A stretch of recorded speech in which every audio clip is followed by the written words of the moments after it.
Today, we are joined by Matthew Spears of Spears Financial Coaching.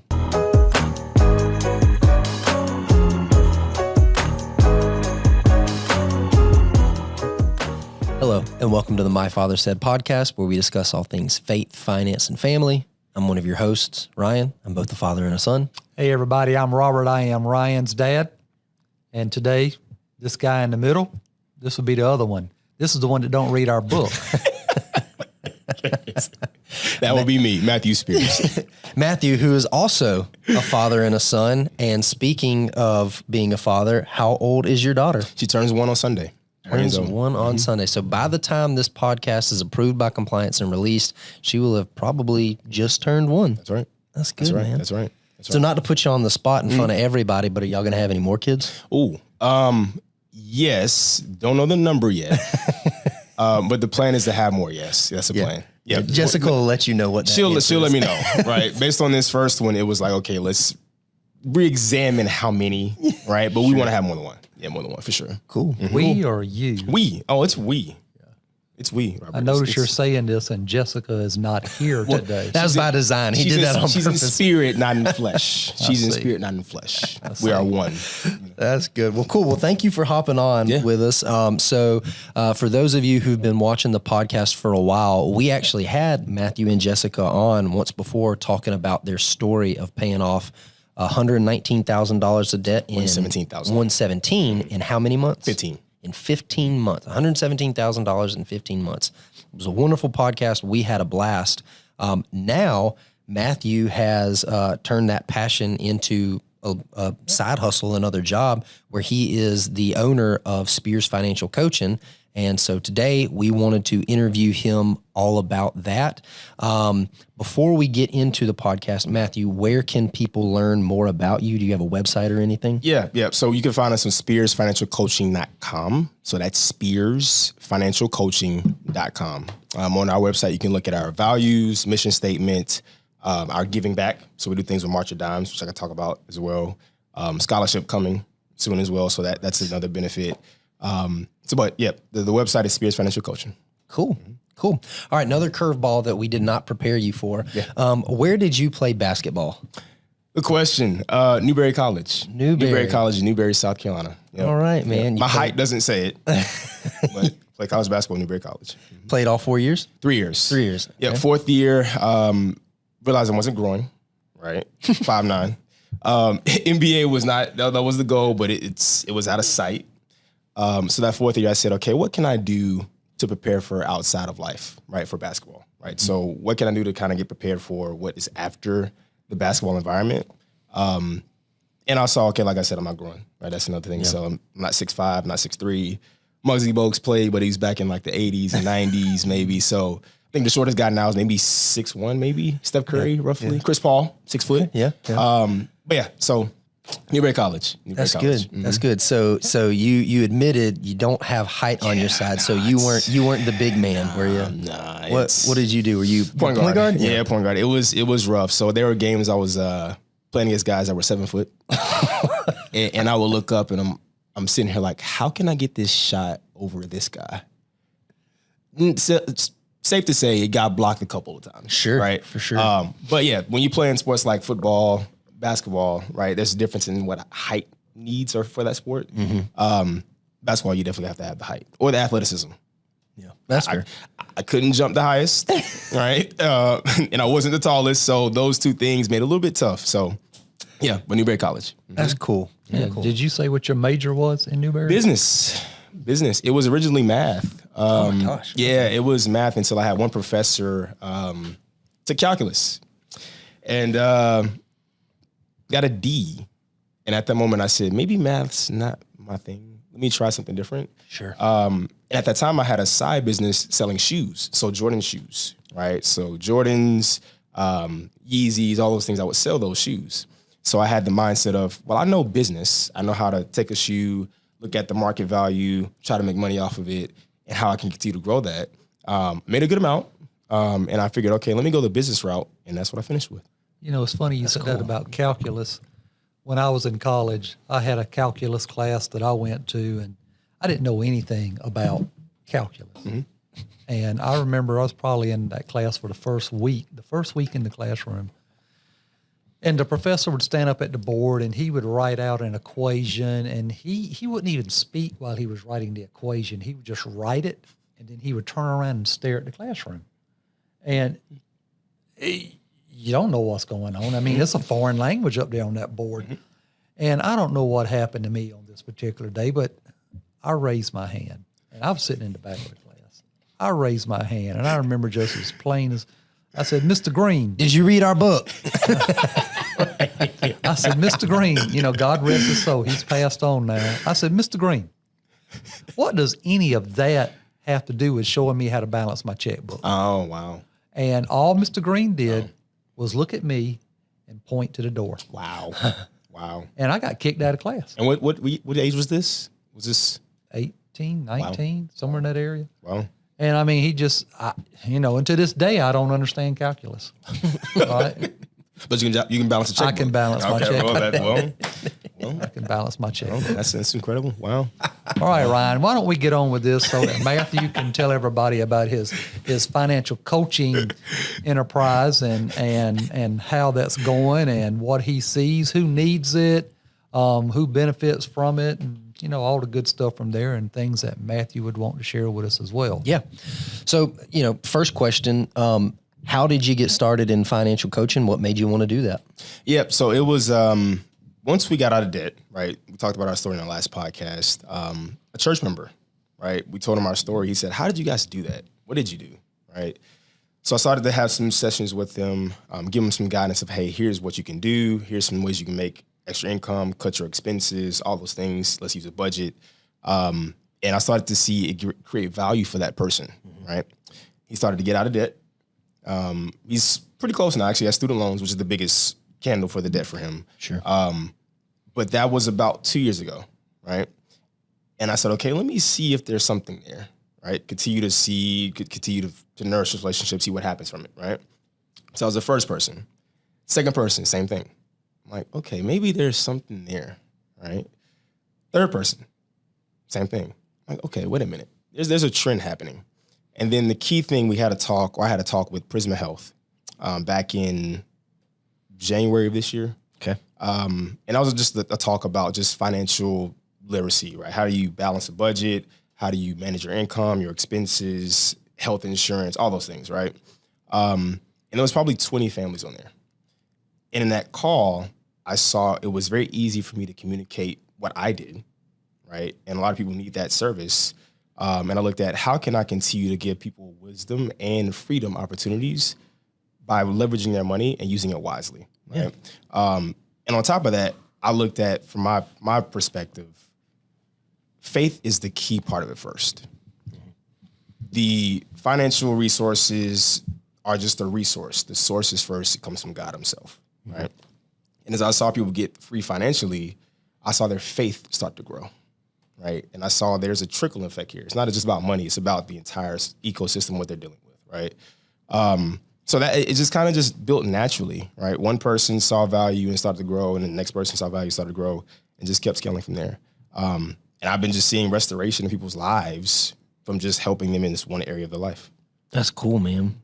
That's cool. And one of the, I was thinking about this while you were talking about that. I'm not super familiar with how a lot of people do financial coaching, but one of the cool things that you guys do is y'all do that community call where it's like everybody hops on. And how often do y'all do that? Once a quarter? Yeah. Everybody hops on and you guys It's free too. Free and y'all talk about it and stuff. I think that's really cool because I'm sure like for you guys, it can feel very lonely to do all of that. And so I think kudos to you guys for having that coaching or that community call. And that's the reason why I started it, right? Because it's on this journey where you're getting free financially, even if you're not in debt, right? If you're trying to get your emergency fund, it's pretty lonely. A lot of people in America aren't doing this. And you're like, hey, I know where I want to go, but I'm like the oddball. My family's not doing it. My friends aren't doing it. They're looking at me differently because they want to go on vacation, but I can't.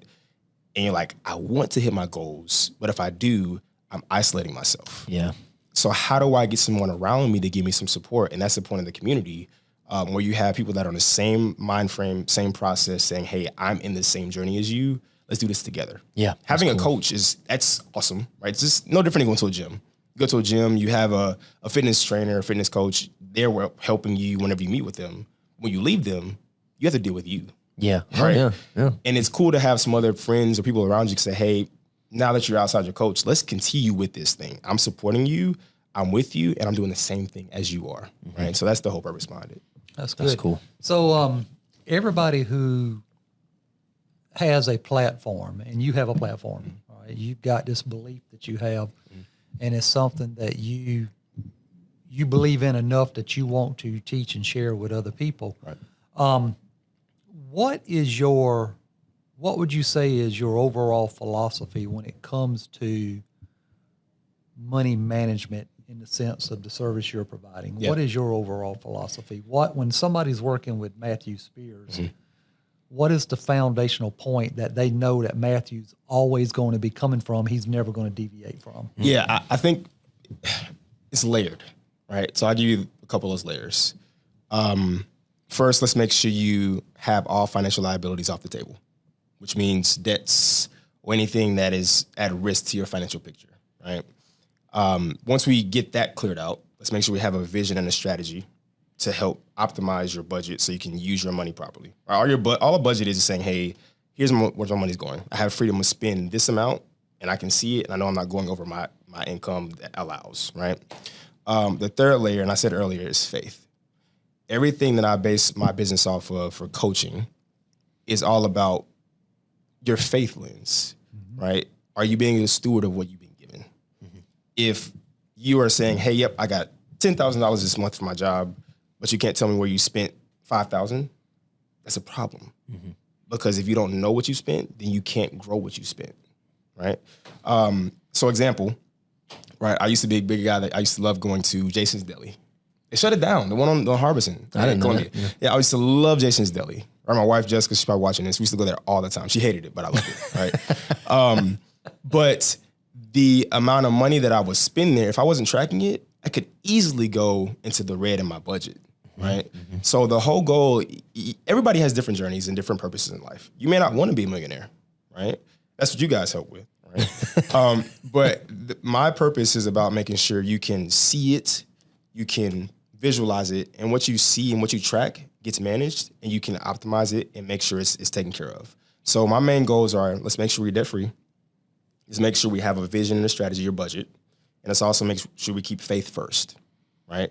Those three things will help you grow it and continue to make sure it excels in the way you want it to. So how do you get your students, I'm going to call them Yeah, that. sure, yeah. How do you get your students to absorb that word budget? Yeah. Because, that's a word, that's not a fun word cuss that word. anybody people likes don't like to it. hear. Cuss word. How do you get them to absorb that word and look at it as a friend instead of a foe? It's a good question.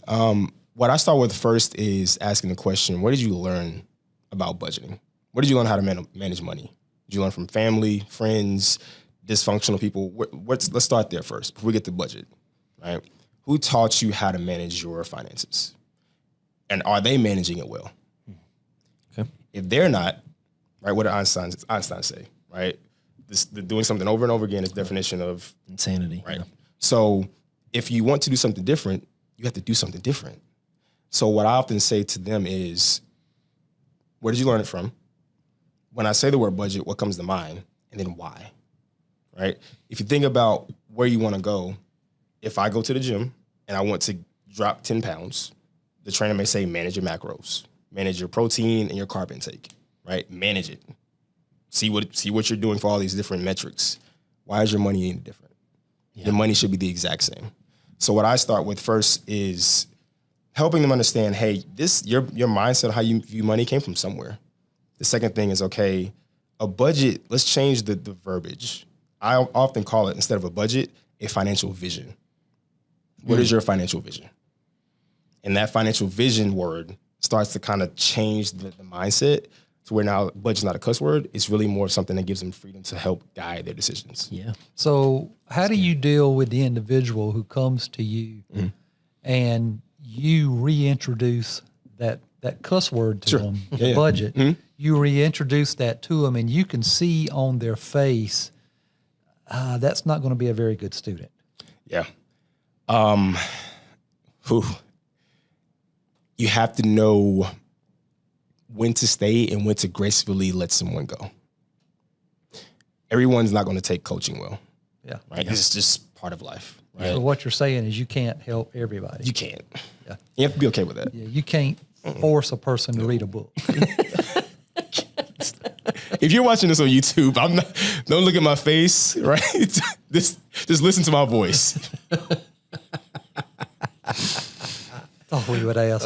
Well, let me ask you this. You know, in our line of work, I bet you'll read that book now. I bet in our line of work, you know, we see lots of different people, many people. And what we have found is probably 8.5 out of 10 of them have a lot of the same issues that they deal with. It's just different numbers, but it's the same issues. In financial coaching, is there a predominant common issue that every person who recognizes the need for financial coaching that they bring to you? Is there a common thing?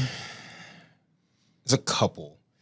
I think FOMO is one of the big ones, right? So a lot of times when you spend money, FOMO. You need to. Oh God. Oh, that's right. Fear of missing out. Fear of I missing forgot there was out. a gap here. Okay. Yeah. Fear of missing out. What do you mean a gap? We had this with the drip conversation too. Yeah. Robert. So Are you this serious? There's a real thing. FOMO. There's a generational gap. There's a FOMO. What is it? YOLO is another one. Yeah. You know what YOLO is? YOLO. It's you only live. I know what I don't like you with. but I say FOMO. FOMO is one of those ones. So a lot of times you spend money because you don't want to miss experiences, right? Okay. You're like, I want to go on vacation with my kids. I want to make sure I have all these great memories. I want to make sure we go on these different trips. I don't want to tell my friend no, I don't want to go to a trip with him, right? And that leads you to a path of just saying yes, but it puts you in a worse path of being in a bind financially. Yeah. So a lot of those situations that come with is saying, hey, I don't want to miss this experience. And what I have to tell them is saying, you're not missing them, you're delaying them, right? It's not saying no forever, it's just saying no for a season, right? So I would say FOMO is one of them, or fear of missing out. The second one is probably contentment. Contentment. So Where have I heard that word? Oh my gosh. It's in the book. It's in the book. I know it's in the book. Contentment. Hey, he did say he read part of it. I That's said a why couple he said pages. contentment. I said a couple pages. Having a newborn does that to you, so. But contentment, I'd say because a lot of times, naturally, you just want more, right? If you're not flowing through the faith lens first, right? So, for example, you get a nice house, you have kids, hey, I want a bigger house, right? You get some money, hey, I want a bigger car. It's not bad to want those things. It's what happens is when those things become your end all be all, and on top of that, when they end up causing harm, and you can't afford them, that's when it becomes a problem. Go ahead, Matthew. So it's not so much about, hey, it's a bad thing to want that. That's totally fine. But can you do it right now? If the answer is no, be fine with that.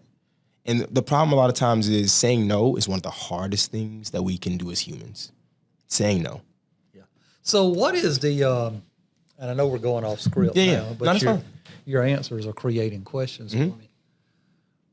What is it in a person's life that generally triggers their waking up to a recognition that I'm not doing this good. I need help. What is the trigger normally, or is there a trigger? It is. A lot of times it's you just get fed up with things.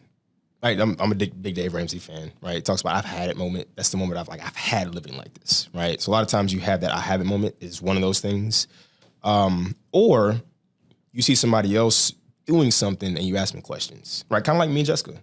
You're like, how did you guys buy a car in cash? Because we did that. Right? Her new car, her mom's car, we bought in cash. Right? How did you guys pay off all this debt? Right? You hear about it and it starts to make you want to question, well, how did they do that? Right? That's the first step. And then when you hear about it and all the sacrifices, like, that's when it gets tough, right? But I think it's either I had a moment by somebody that you can say, I've had living like this. I'm tired of eating ramen noodles the next day and filet mignon the next day because I can't balance my income, right? Or you see somebody living something differently than you. You see the peace that they're living that you're not living with, and you're like, I want some of that. I need to have some of that. What are they doing different that I'm not? And that sparks a question. So let's say somebody wakes up, they've had that I've had it moment, or they're asking you questions, or they're seeing the way that you and Jessica operate, and they've never done coaching. All of that's foreign to them. What would be your advice as a first step for that person? So often when I do my consultations, I don't throw the word coaching out there. Sure. I just get a gauge of where you at. Where's your life, right? Before we even deal with money, what's going on with life and how did life get you here, right? What caused you here? It could have been you wanted to have some extra money, but you had a baby that was born that's been in the hospital. You didn't have insurance and you had to pay for it somehow, right? Life happened. So it's not a habit issue. It's life just happened to you. You just didn't expect it, right? So I'll ask questions more about their life and where they are and their emotions and the things that surround them first. Then once I get some level of understanding there, I say, okay, where do you want to go? Right? Before we even talk about just coaching, where do you want to go? Because it could be like, hey, I want to live in this debt for the rest of my life. Okay, I'm not for you. Do your thing. Yeah. Right?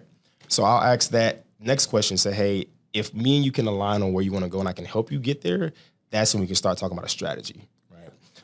So I think before we even talk about anything financially wise, look at your budget, any of that, let's talk about your life first. And then also let's talk about, well, where do you want to go? Let's just dream, right? A lot of people say, hey, I want to go and go to Cancun next month, next year, whatever, right? But what's the reason why? Why do you want to go there, right?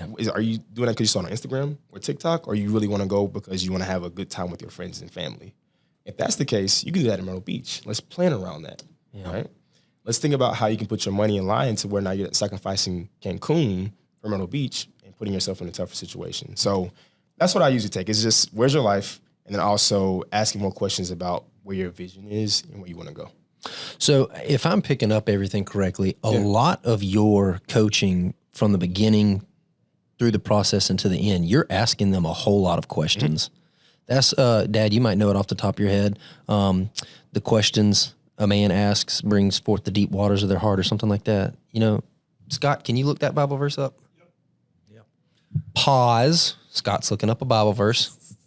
Well, while Scott's looking at it, let me ask a question here, or right around that same area. Sure. So I would think that when a person gets to the point where they recognize they need help, much like the prodigal son sitting there eating beside a pig. All right. Real quick, sorry. Proverbs 25, counsel in the heart of a man is like deep water, but a man of understanding will draw it out. You're probably doing that with all your questions. Yeah. Thank you, Scott. But, you know, like the prodigal son, you know, he went and squandered, made a lot of bad financial decisions and life choices in general. And it was only when he was, you know, competing with a hog for the pods, you know, down in the mud hole, that he looked up and he came to his sense. In fact, Scripture says when he came to himself. Some translations say when he came to his senses. How do you... Obviously, there's some shame in there somewhere. A person just feels like, man, I have failed. I have messed up. I can't do anything right. It's whatever it might be. They feel like they've made the worst of all decisions. And I would think really too, if it's a man who's married and has a family depending on him, probably it's even heavier on him because not only has he let himself down, but he knows deep down inside he's let the family down. Right. How do you get people across that hurdle to start getting this thing fixed? Yeah, I think the main thing is starting first. No one ever gets everything right. Nobody's perfect. The only one that's perfect is living in heaven now. He died for our sins and was raised back to life, right? That's the only human that came to earth that was perfect. So you're going to get it wrong. Let's first deal with the why, right? Why did we get it wrong? Right? And then how do we make changes and adjustments to make it better? Not perfect, but better, right? And often what I tell people is let's celebrate the small wins. So maybe you're not out of debt today, but but you spent $10 less on Burger King this month than last month. Hey, awesome. Let's put that $10 now in your emergency fund. Let's put that $10 now towards your debt. Let's put that $10 now towards your kid's college savings account, right? So for me, at least, I think the mindset goes to, for that person that feels like they messed it up, who hasn't? Yeah. Who hasn't? Yeah. Right? Like me and Jessica got in $117,000 in debt. We didn't know at that time, right? And once we knew better, we did better. Yeah. Right? And now we've done better. But the only way you grow is from failures. So now you realize, okay, I messed up. What are you going to do about it now? I don't know, Matthew. My memory seems to, if I recall exactly, you took Jessica to $117,000 in debt. She didn't bring none of that into the equation. Where did you go from? Where did you go from that to we did this? Hey, he had a scholarship for basketball, right? It was actually so that's a good point. So I'll say this, Robert. That's a good point.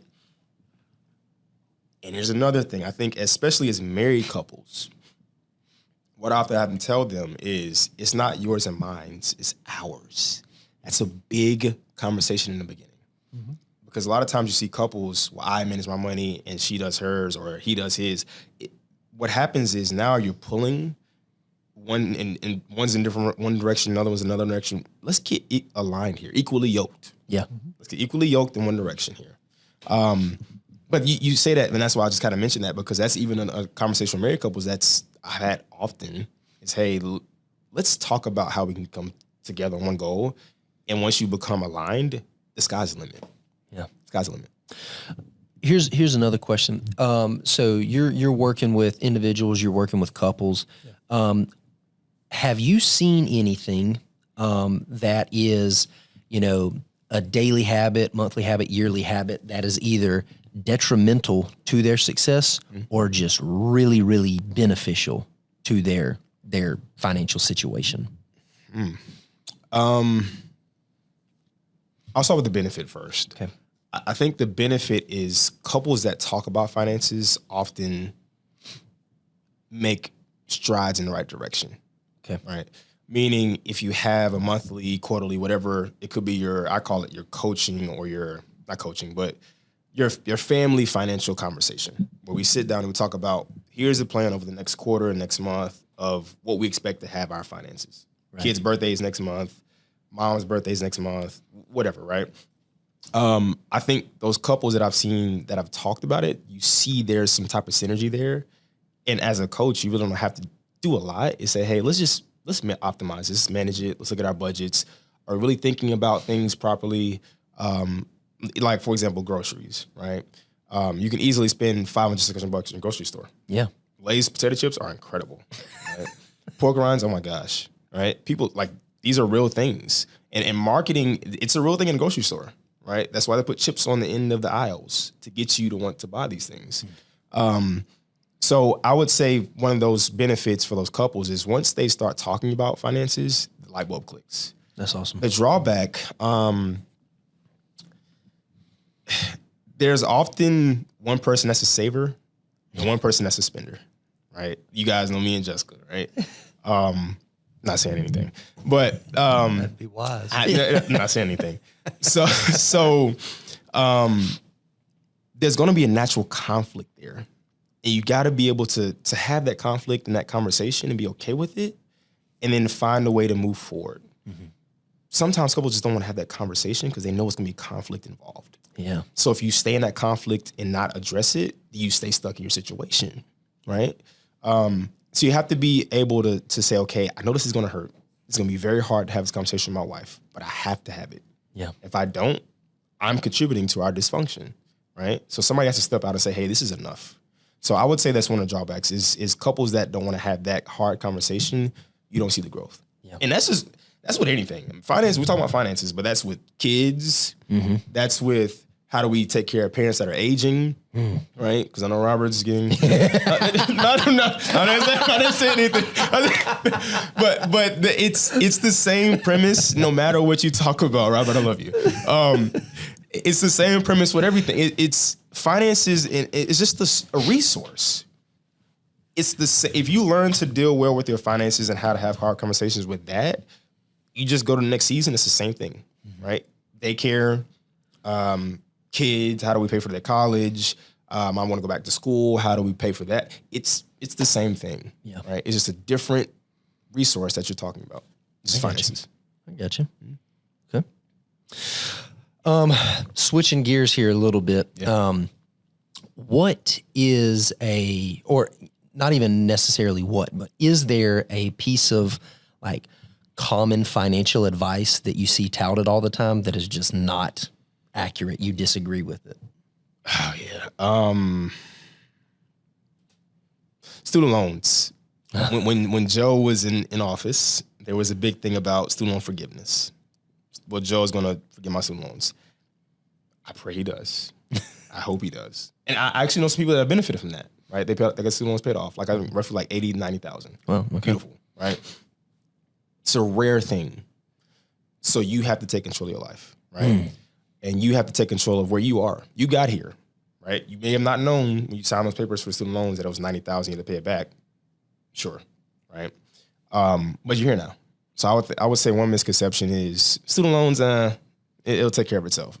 When we have to get a house and they look at your income versus your expenses and your debts, they're gonna look at your student loans, right? So that's one misconception I hear a lot is no one really dealing with the student loan thing. And that's the reason why, like I said, I wanted to start the scholarship, right? Yeah. It's to help a little bit with alleviating that stress. But that's one of the biggest ones, student loans for sure. Okay. Definitely student loans. You've mentioned that scholarship a handful of times already. Tell us a little bit more about that scholarship, when you think it'll be live, and what exactly that'll be for. Yeah, so the goal is applications. We'll start taking that in April of 2026. And with that, we're looking at people coming from minority communities or in low-income households, either one or the other. And the goal is to give a financial reward to one person each year, right? And the whole goal is to make sure we can give people the ability to go to school debt-free, right? As we scale the company, of course, the amount that scholarship reward will grow, right? Right now, it's a small reward, which that'll come out in April with the amount. But the whole goal is giving back, right? Yep. It's yes, we're helping get people financially free in their budgets, but let's help the next generation as well. Yeah. Because if we can help mom and son, that's how you have change, right?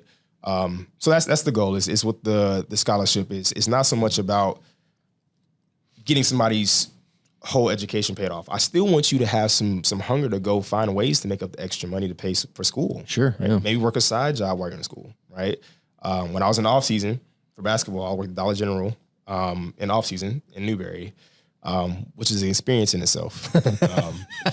I've seen a lot of things in Dollar General. People just taking things from certain places in the aisles and just putting in their pockets. And I said, oh, hey, take the candy bar. My life is more important than the candy bar. Take it. But the scholarship is to give you just a little bit of a boost in the right direction. But again, right, we can't give you everything. Sure. Right. Yeah. So the goal is to say, hey, here's an added benefit. Still figure out a way, right? Get some more scholarships. Find ways to help get it covered. Because I know once you get out, if you don't do that process of the hard things now, it'll come back and you have to deal with them later with interest. Yeah. Right. So that's the whole goal of scholarship. Cool. Cool, man. Yep. That's pretty good. That's pretty good. So, in the financial world, at least in our world anyway, there's always financial myths. So with you and what you're seeing, is there any financial myths that you would like to dispel that people may have when it comes to working with a financial coach, which is different than working with a financial planner or an advisor? So we don't handle investing. We stay out of the investing world, right? I'm not a licensed financial advisor to help with managing your investments. That's not what I do. Right? You guys are blessed and highly favored in that area. Well, if you were, you wouldn't be on our show. right, or valid. Yeah. But not a financial advisor.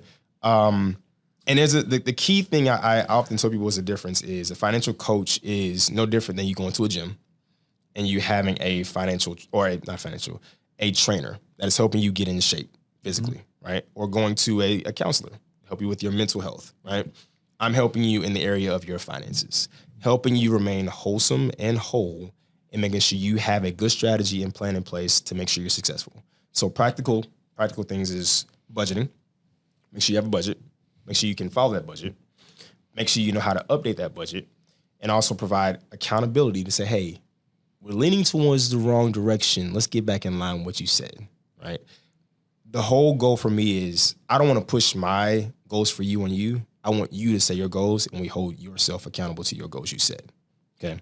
So what that means is if you say, hey, I want to be debt-free in 2 years, okay, let's put a budget in place to help you be debt-free in 2 years.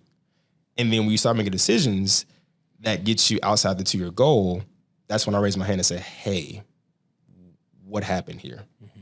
You said 2 years. You're leaning towards 4 to 5 now because you can't say no to this one thing. So which one is more important?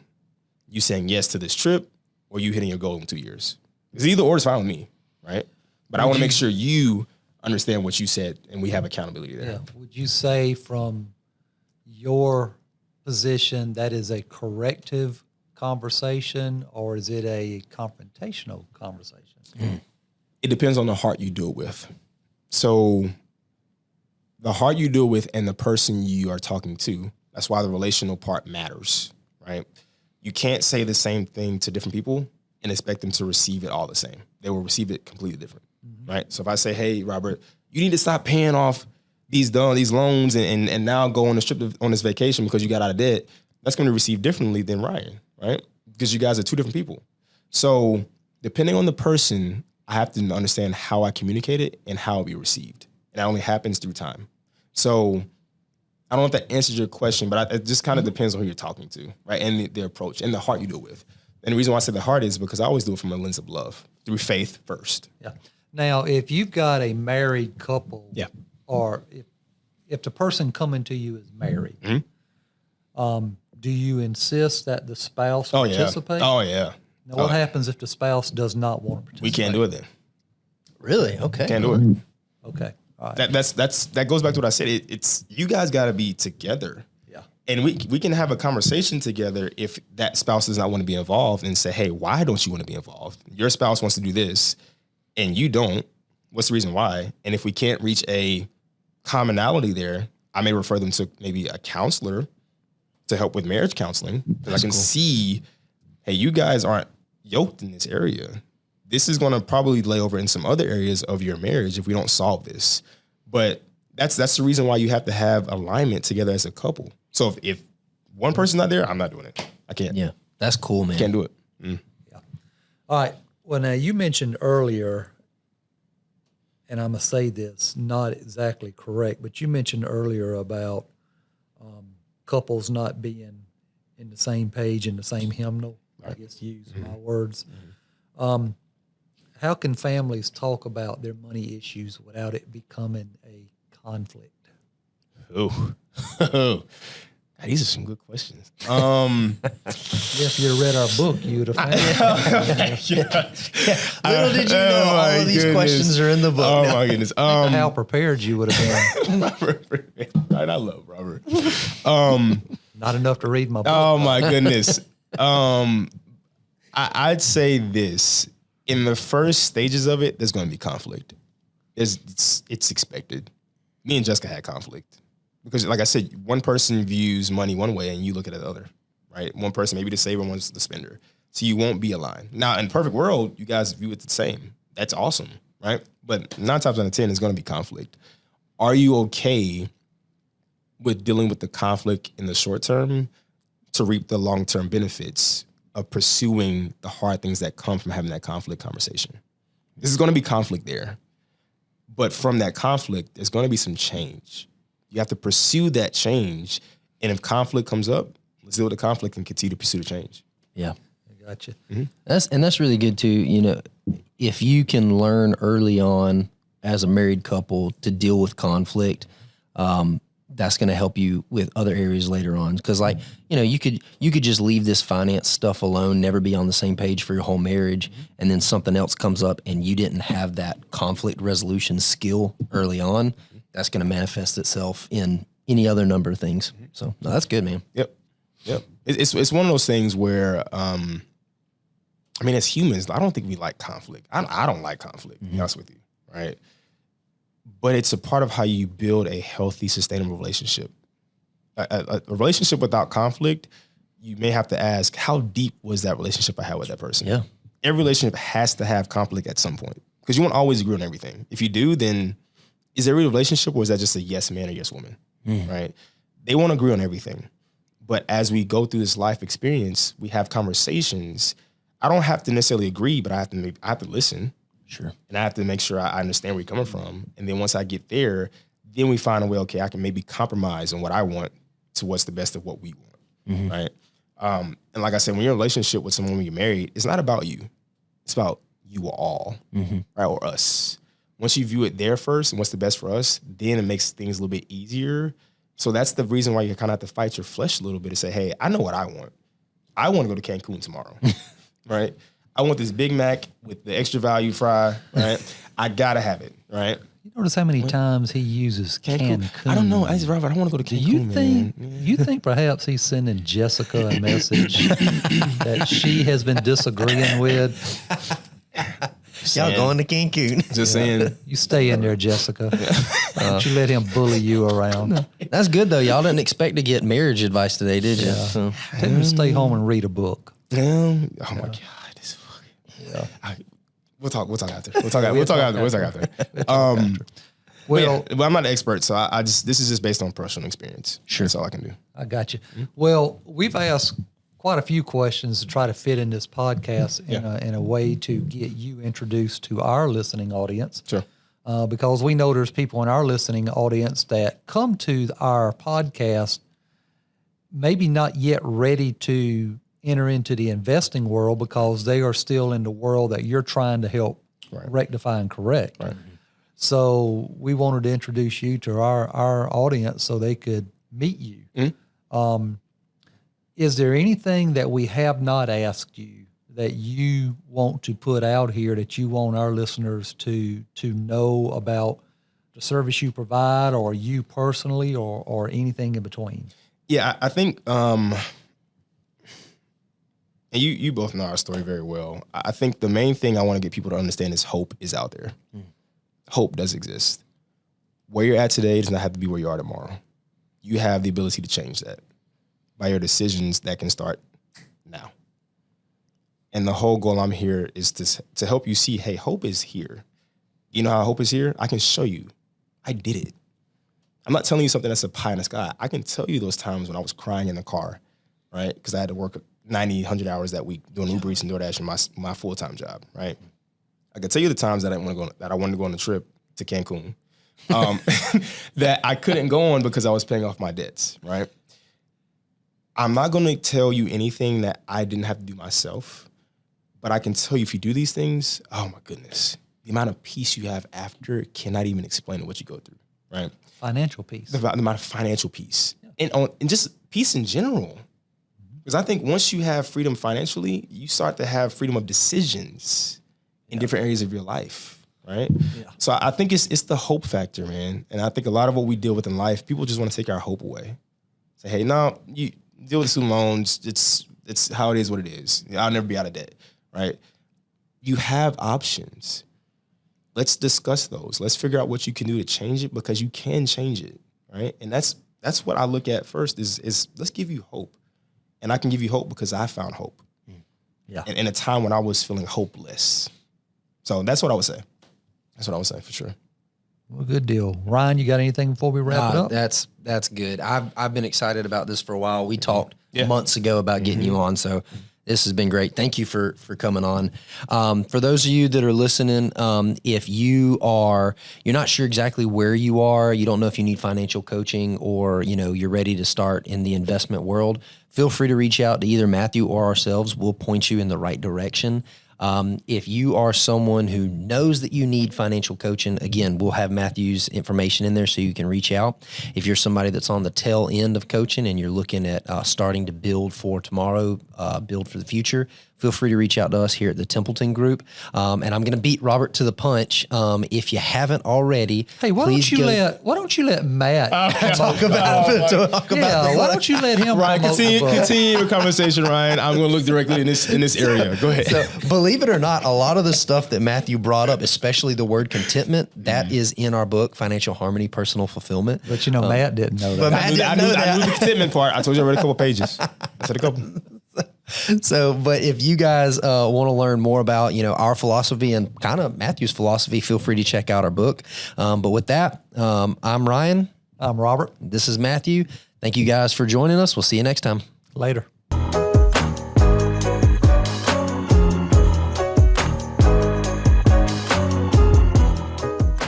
The opinions voiced in this video are for general information only and are not specific advice or recommendations for any individual. All performance reference is historical and is no guarantee of future results. All indices are unmanaged and may not be invested into directly. Economic forecasts set forth may not develop as predicted, and there can be no guarantee that strategies promoted will be successful.